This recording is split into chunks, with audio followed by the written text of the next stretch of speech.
I know I haven't been putting up book reviews in a long time, but I've been busy doing other things, and I know that's an excuse that everyone uses, but I've been cleaning and getting rid of a lot of things and downsizing and that kind of thing. So reading has kind of been pushed back, but I do have a book review, well, 2 book reviews. I'm putting them together because, for one, they're by the same author, and 2, they're quite similar in the elements of the story.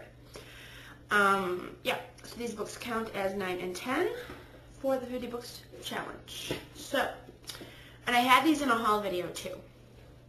And the reason I read these was my sister had read them, and she's in 7th grade, and she said they were really good, and yeah. The first is The Old Willis Place, and the second one is All the Lovely Bad Ones, and they're both by Mary Downing Hahn. I think that's how you say it. So she had read these in school, I guess, and she thought I would like them, so I read them. And I put them in a haul video too, I think. But anyway, surprisingly, I'm going to say for both of them, since they are kind of younger books, they are actually really good, and the plots are very much complex. Usually for younger books, they're not, you know, when you're reading them when you're older, they're not very complex and they're quite simple. But these are really good. Let's start with The Old Willis Place because it's the one I read first. This was number 9. This was really good. It was about a girl named Lissa who, wait, how can I explain this? Okay. Wow. Sorry, people were talking.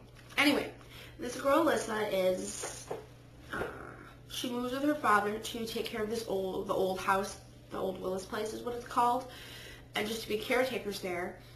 And she discovers 2 children in the woods one day when she's walking with her dog, and she runs from them because she was just terrified. And their names are Diana and Georgie, and she finds out that they're actually ghost children. And Diana wants to be friends with Lissa. She wants a friend. And at first, there's rules that they're not supposed to be seen, and there's all these rules that their parents give.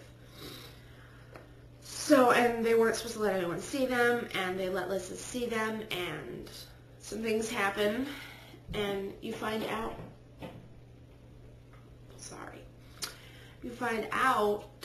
some things about, oh my God, you find some things about the house in regards to Diana and Georgie, and it's just a ghost story, and at first you really don't think that they're ghost children yet.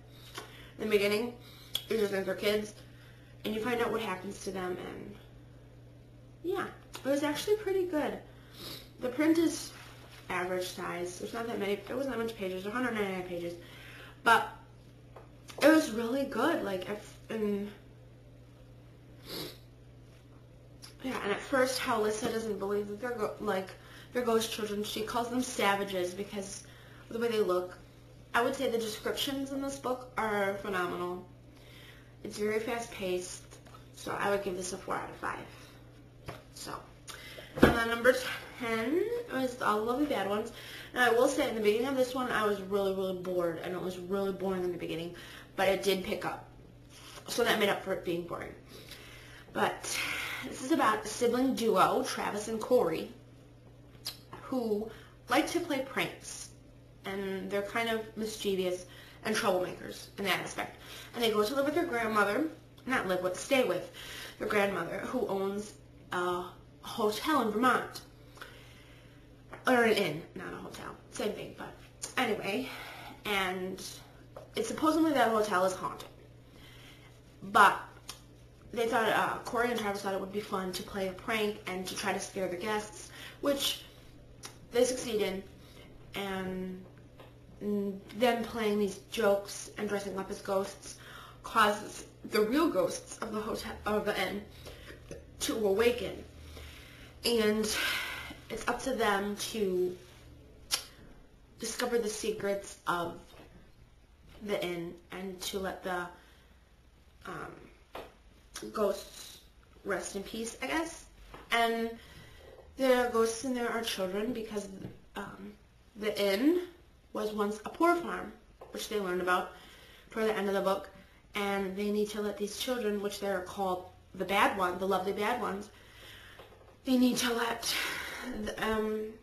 rest in peace because they were killed there by a couple who owned the port farm, and it was very harsh. It reminded me of a concentration camp almost, but it wasn't. It was just called a port farm. And these people died. 60-something people died there, and their graves were unmarked. And it's just kind of one of those. You find out the truth, and the spirits rest in peace. And yeah, this was, again, it was kind of boring in the beginning. It was really slow, but then it did pick up. Finally, I was like, but then it did pick up. It was really good. And like, I didn't get through the whole plot. Like, I'm not saying everything, just generalized ideas. So this is another 4 out of 5. It was really good. I liked the description of the poor farm, and Miss Ada, one of the what's the word? I guess the murderers who worked on the poor farm, who mistreated the children and called them the bad ones because they weren't listening to her. So yeah. So I'm putting these together in a book review because they both have ghost children in them, and they're both by the same author, and they both have haunted houses in them. So I'm like, I think this author is like a horror author for like younger kids, because if you look at like other books by her, they kind of look like scary. Not scary, but I guess you can call that. Like, yeah. So those are books 9 and 10 for my book reviews, and I know I haven't put up a lot. Maybe I will put up another one later. I don't know. I'm reading Willow. Haven't read, yeah.